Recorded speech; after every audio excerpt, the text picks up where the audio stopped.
Hey everybody, welcome to Always Bored, Never Boring. I'm just posting a quick video today because my friendly postie has delivered issue 466 of White Dwarf magazine, and as always I thought I would do a quick flick through of the stuff that interests me. I'm going to say this right up front, when I'm looking through White Dwarf magazine my focus is always on the stuff relating to the board games that they produce, and in particular Warhammer Quest. So in this video, I'm not going to be looking at the stuff relating to Age of Sigmar or 40k. If that's the stuff you're interested in, this video probably isn't going to be for you. However, if you have any particular questions about this issue of White Dwarf, drop them in the comments below. I will do my best to answer them for you. I will also, if I remember, put some timestamps in the video description to help people navigate to stuff that they might be interested in seeing. With that out of the way, I think we will start by talking about probably the most important aspect of this issue of the magazine. This issue has large sections of it dedicated to Jervis Johnson, who is retiring.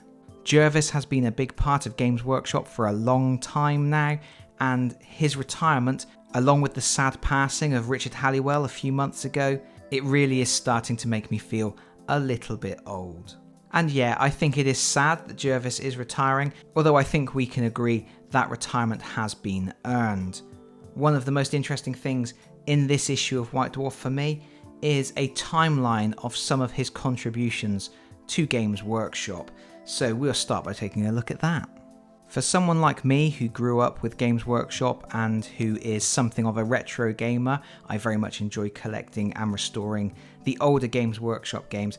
This timeline is the kind of thing that I'm interested in seeing, and it charts many of the Games Workshop milestones that Jervis was involved with, including Blood Bowl, Space Marine in 1989, which of course became known as Epic, and is something that I would really like to see Games Workshop return to at some point. We have Advanced Hero Quest in there, and Advanced Space Crusade 2. Something that I found particularly interesting, and something that I didn't know, or perhaps maybe I did know but I knew it so long ago I have forgotten, and therefore that amounts to the same thing, and that is a reference here to the Crystal Maze, a television show here in the UK, which launched in 1990, and apparently Games Workshop were involved with creating some of the games for that show, and that's pretty cool.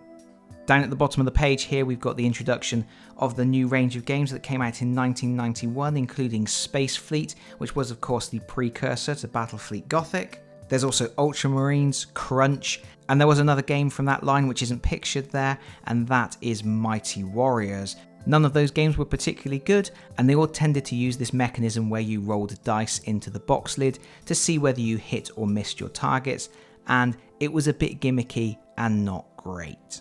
Onwards we go through the War Games series, which were Games Workshop's games that used chits rather than miniatures, which was a bit of an anomaly for them. And then onwards through the launch of Necromunda in 1995, various editions of Warhammer Fantasy Battle and Warhammer 40,000, Battlefleet Gothic in 1999, and then up to the much more recent stuff like the 3rd edition of Space Hulk, games like Betrayal at Calth and Burning of Prospero, the reissue of Lost Patrol in 2016, which Jervis Johnson really did cock up a little bit. Not the only time he's done that. The 2nd edition of Space Hulk is generally considered to be inferior to the 1st edition, and I would concur with that.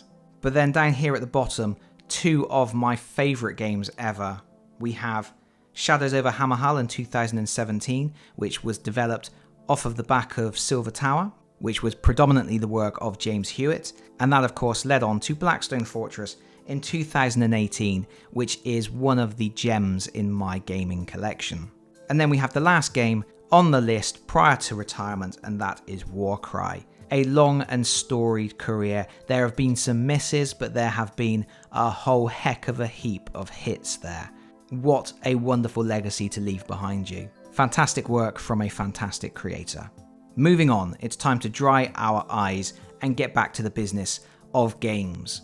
A few issues back now, White Dwarf started featuring a cardboard insert. This is something that they had done many years ago, and I was very glad to see it coming back. Every issue you get one card page which has some cards on it that you can cut out and use in various different games.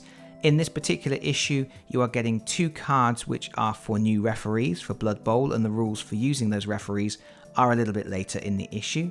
And I think cards like that are a good use for this insert. But the other half of the card insert is dedicated to a table, a D6 table, which is used with the Flashpoint article for a new battle between Tyranids and Space Marines.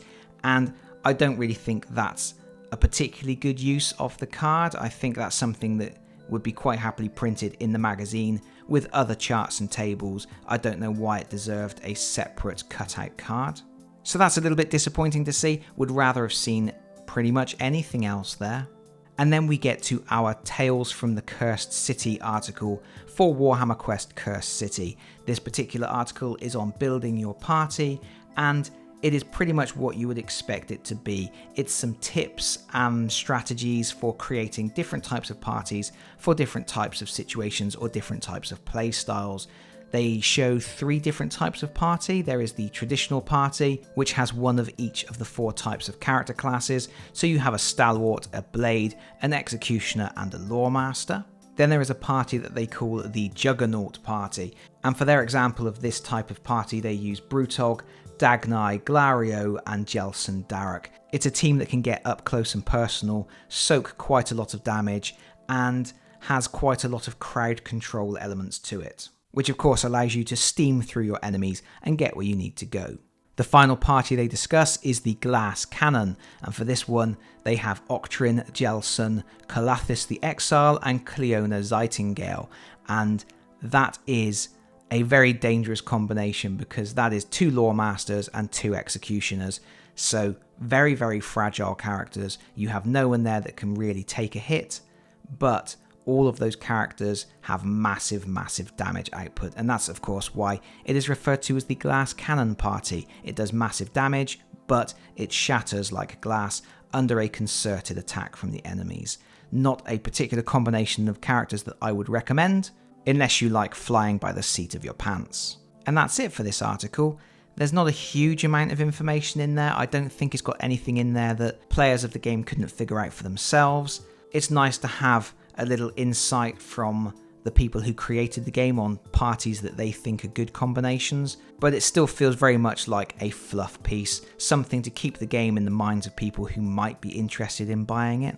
I think probably the most interesting part of this article is the final word box right at the very end. There's always one of these final words, and this one feels like a final word. Normally the final word will say something along the lines of, and that's the end of this month's article, but for this particular article the final word reads, as we pen these final words, scrawled in blood on human parchment in the dark of night by flickering candlelight, we bid you farewell, and we wish you the best of luck in the harrowing streets of Ulfenkarn. And it feels just a little bit more final. It feels like this is going to be the last article in this series. To be honest, I'm not sure what other articles they could write about Cursed City. So my suspicion or my prediction is that this is our final article, Tales from the Cursed City. But we will have to wait and see. Moving on, there is the standard Glory Points article for Diachasm, which has been a regular fixture of the magazine for quite some time now. And then we have a little bit of a curveball in the form of Vital Cargo, some new rules for Aeronautica Imperialis. This article includes some new missions that you can play, making use of the Arvus lighter planes. There is one called Evacuation, and then there is the Grand Grot Derby. Both of these missions require the Arvus lighter planes, and both of them require the Aeronautica Imperialis Taros Air War book, as it makes use of special rules that were introduced in that supplement. It's nice to have some new missions for a game, but honestly, I'm pretty much done with Aeronautica Imperialis. I'm not planning on purchasing anything else for it. I am happy with what I have. Finally, we have our article on Red Cards and Rule Keepers, the new referee rules for Blood Bowl. I'm not going to go through these rules here in this video, but they cover introducing refs to the pitch. They talk about how the referees will move around, and the new special rules for being sent off, which works slightly differently compared to normal, because if you are right next to the referee, there is an increased chance that you will get in trouble for committing a foul, while if you are far away from the referee, there is a much higher chance that you will get away with it. There are rules for blocking the referee, and then we have the referee profiles, which are obviously reproduced in the card section that I've already shown you. fun stuff there to mix up your games of Blood Bowl just a little bit.